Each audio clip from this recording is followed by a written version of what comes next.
ating buhay ay tayo ay nakikitungo sa maraming bagay na maaaring makasira sa ating kapaligiran.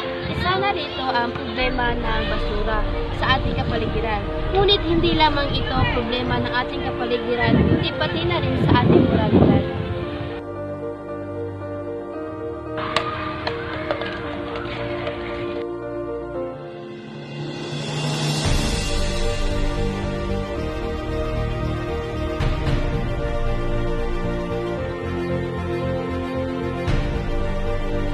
Ang batas moral ay tumutukoy sa ating mga responsibilidad at obligasyon sa pagtatapon ng basura at basto.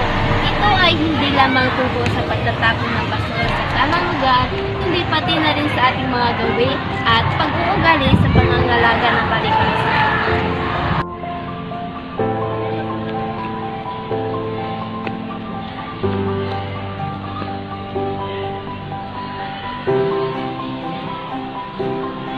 May mga simpleng paraan upang sundin ang batas moral sa basura.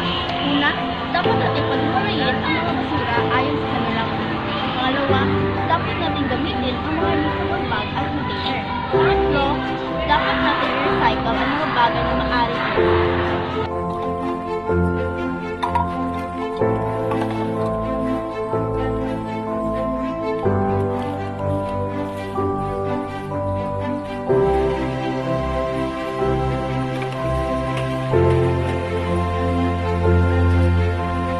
Sa huli, ang batas moral sa basura ay tungkol sa tamang pag-aalaga sa kalikasan. Dapat tayo magtulungan para mapanatili ang kalikasan sa pagpapamalas nito sa susunod na henerasyon. Maraming salamat sa inyong pakikinig. Sana ay magbigay ito ng inspirasyon sa inyo upang sundin ang batas moral sa basura at pangalagaan ang ating kalikasan. Magtulungan tayong panatilihing malinis ang paligid. Maraming salamat.